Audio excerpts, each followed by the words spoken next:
Ponte Hercílio Luz, na mira do Tribunal de Contas do Estado. O órgão vai investigar possíveis irregularidades na fiscalização e no uso de verbas públicas. O consórcio responsável teria recebido mais de 4 milhões de reais sem realizar o trabalho.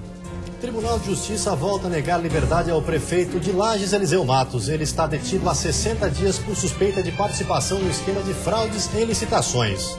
Imprudência na estrada. Imagens de um cinegrafista amador mostram um motoqueiro em alta velocidade fazendo manobras arriscadas na BR-101.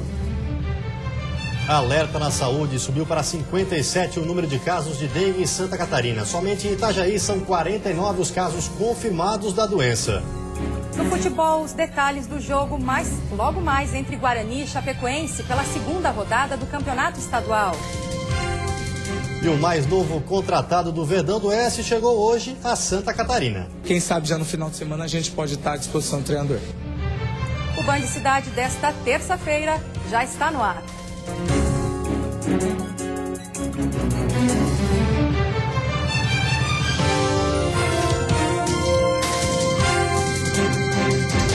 Olá, boa noite. Boa noite. Um ótimo exemplo de justiça. Em Joinville, um pai conquistou o direito à licença maternidade depois de perder a esposa no parto da filha. Com a decisão, ele vai poder ficar 4 meses em casa para cuidar da menina.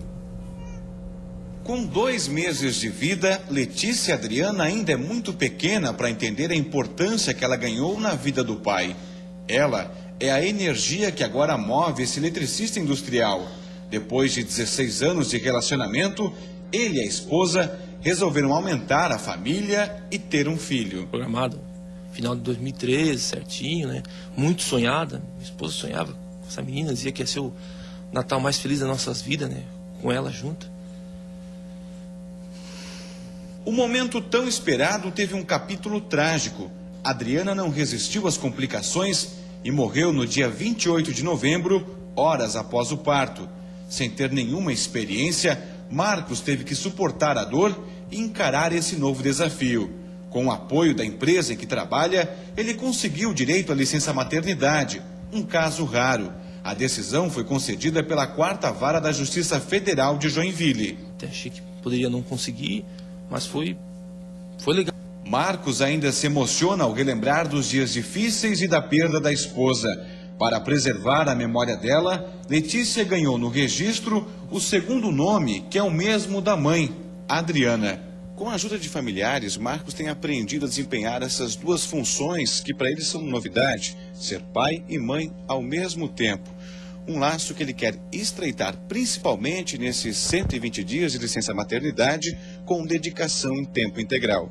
Pai coruja, ele participa ativamente de cada momento, da alimentação, à troca de fraldas e, claro, das incansáveis noites ao redor do berço. Cada vez que eu seguro ela ali, eu vejo a minha esposa nela, porque ela é muito parecida com ela, né? E é tudo que eu tenho agora, né? Minha menina. Eu tenho a minha pequena ali, que vou amar com todas as minhas forças, dedicar 100% do meu tempo para ela.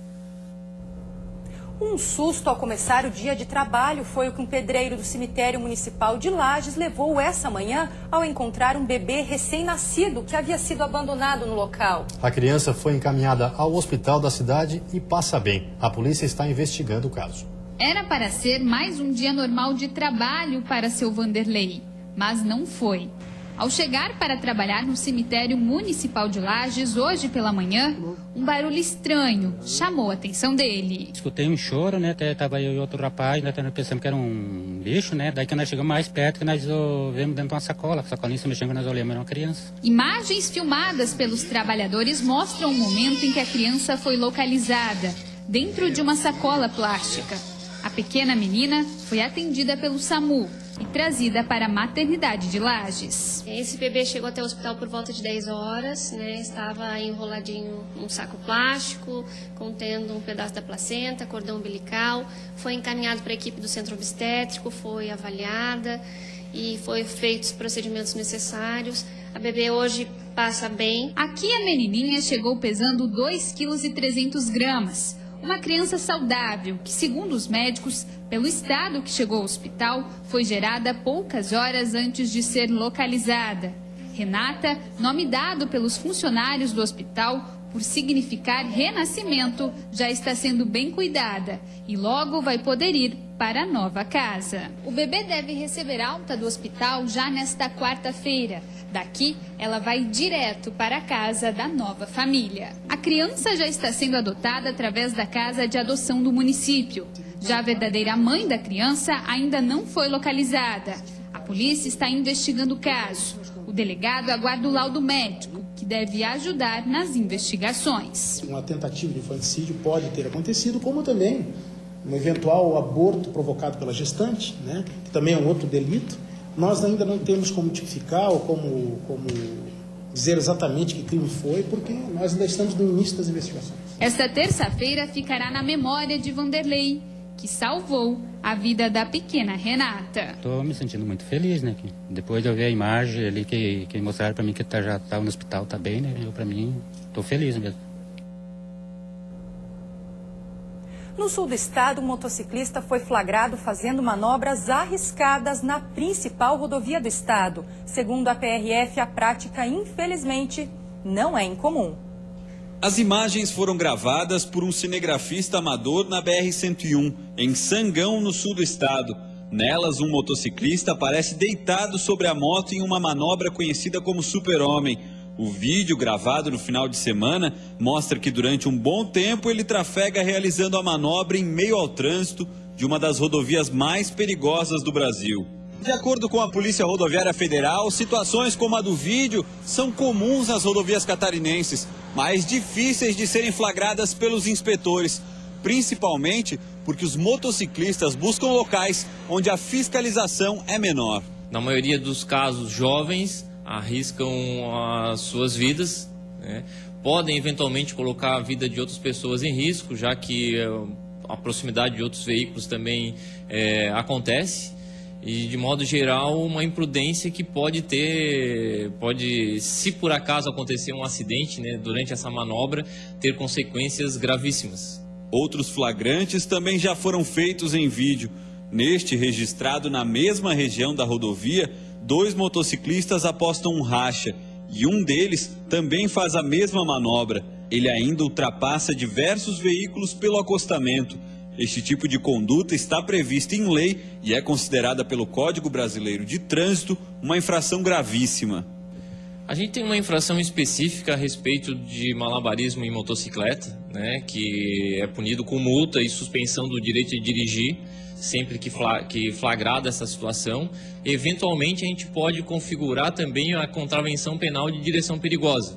Em nenhum dos casos, os motociclistas foram identificados. E a seguir, saúde pública em alerta. O número de casos de dengue continua subindo no estado e Força Tarefa tenta conter o avanço da doença. E ainda hoje, o Tribunal de Contas do Estado deve investigar possíveis atrasos e desperdício de verbas públicas nas obras da ponte Hercílio Luz.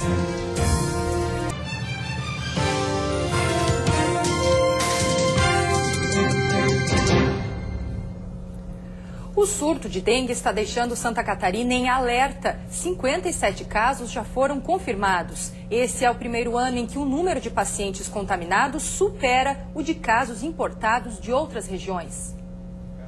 Seu Hilário se preocupa com a situação, tanto que na casa dele permitiu há 3 anos a instalação de uma armadilha. Ele mora em um dos bairros onde a situação é a mais crítica em Joinville. Se preocupa porque a gente tem medo porque o bicho é perigoso, né? É um bichinho muito perigoso, mata mesmo, né? Mas o morador sozinho não consegue mudar o panorama geral do bairro. Por isso, agentes têm feito visitas constantes por toda a vizinhança. Eles vasculham o quintal em busca de reservatórios que possam acumular água. Vasos e pratos de plantas estão entre os principais itens. Com as caixas d'água, não é diferente. Tudo para evitar a proliferação da dengue. Durante uma das visitas que acompanhamos, uma surpresa. Larvas foram encontradas nesta caixa d'água, instalada para coletar a chuva. O agente nos mostra ainda um mosquito que tinha acabado de eclodir. Numa primeira análise visual, parecia ser o transmissor de outra doença, o Aedes albopicus, transmissor da febre chikungunya.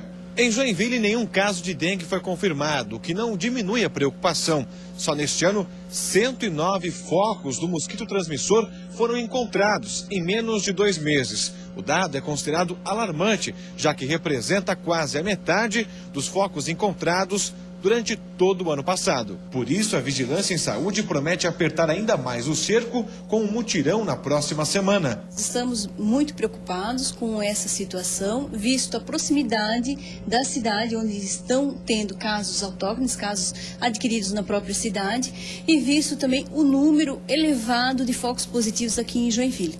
No norte do estado, 2 casos de dengue já foram confirmados, em Balneário, Barra do Sul e Guaramirim. Mas, segundo a diretoria da Vigilância Epidemiológica do estado, foram casos importados, ou seja, os pacientes contraíram a doença fora das cidades onde moram.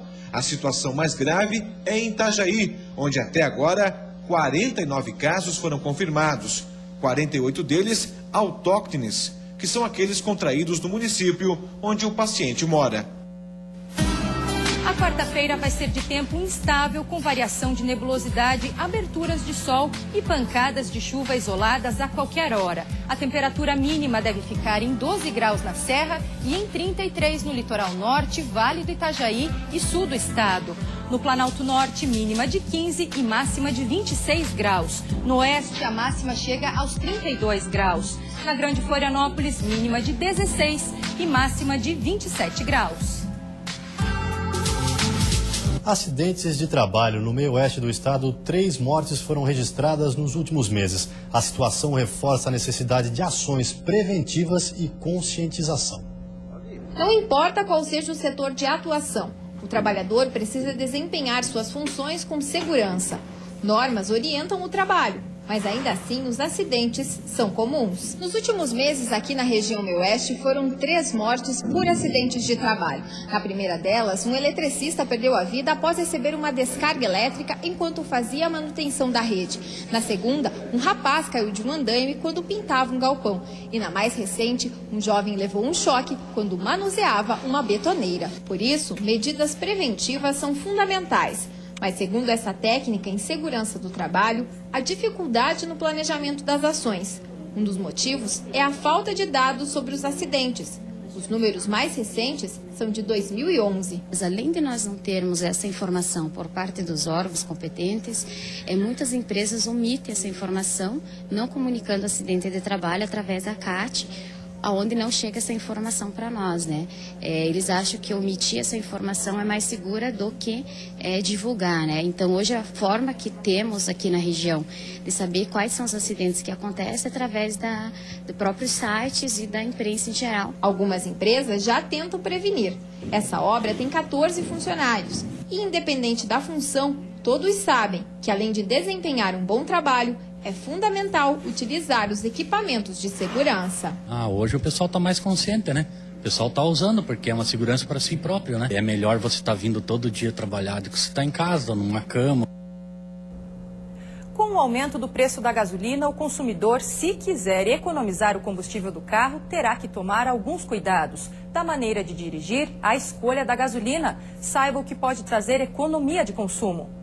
Não teve jeito. O preço do combustível sofreu reajuste nessa semana e elevou o valor da gasolina em uma média de 30 centavos. No estado, o preço varia de R$ 13,20 a R$ 13,50 o litro. E o que pesou mesmo nessa história foi o bolso do consumidor. Tá pesando, né? Onde você gastava 150, você está gastando 160 e esse dinheiro vai fazendo falta no dia a dia. Para quem é pobre, que tem que viajar, sair a pé. Vou comprar um cavalo de novo. Andar a cavalo. De carro tá mais difícil agora. Muito difícil. Com esse preço nas alturas, será que existe alguma forma de economizar o combustível que você coloca no carro? Esse mecânico afirma que sim. Segundo ele, medidas simples, como manutenção em dia e cuidado ao escolher o combustível na hora de abastecer, podem fazer você poupar dinheiro. A gasolina muito barata, ela vem muito aditiva, ela não é uma gasolina pura. A pessoa pensa que está pagando barato e está se tornando mais caro, porque o consumo vai se elevar. O consumidor também precisa ficar atento aos gastos desnecessários de combustível no carro. O que mais aumenta o consumo são os pneus murchos, 17,8%. Já o excesso de peso dá um prejuízo de mais de 10%. Andar com o carro de janelas abertas também aumenta o consumo, 9,3%. Velas gastas aumenta mais 7% o uso do combustível. O filtro de ar entupido eleva o gasto a mais 5,2%. Então, é só ficar de olho nesses detalhes para ter uma boa economia. Porque um carro hoje sem esses itens funcionando bem, o consumo dele vai aumentar bastante. E você confere depois do intervalo. Richarlison, o mais novo contratado da Chapecoense, já está em Santa Catarina para se apresentar ao time. E no único jogo da noite pelo campeonato estadual, a Chapecoense enfrenta o Guarani, logo mais em Palhoça.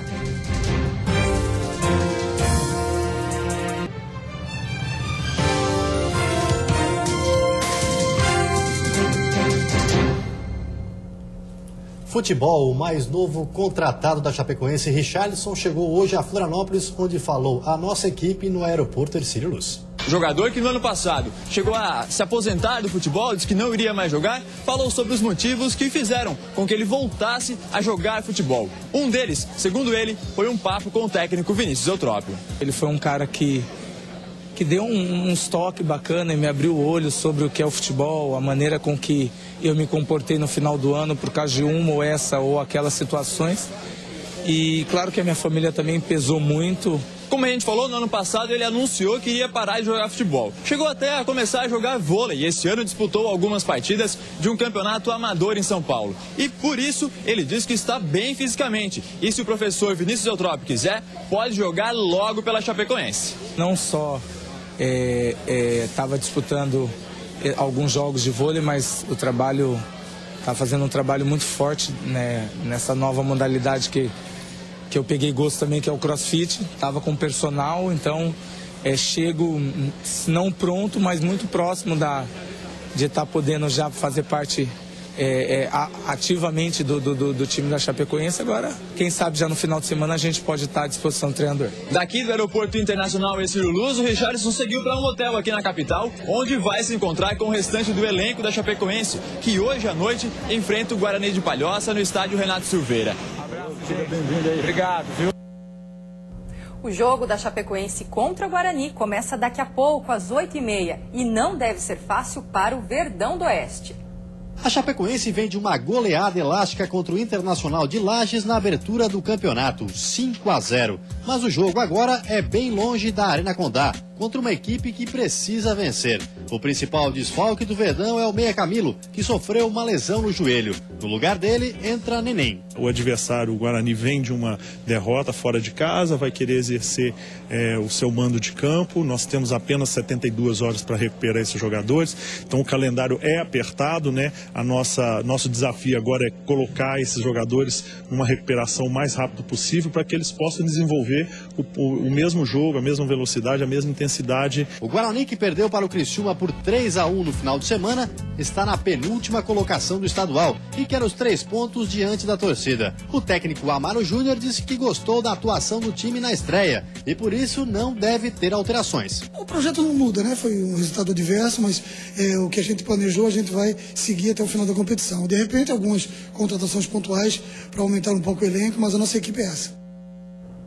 E veja daqui a pouco o cartão postal ameaçado. O Tribunal de Contas do Estado deve investigar irregularidades na restauração da ponte Hercílio Luz na capital. E também decisão do Tribunal de Justiça determina que continua preso o prefeito de Lages, Eliseu Matos, afastado há 60 dias.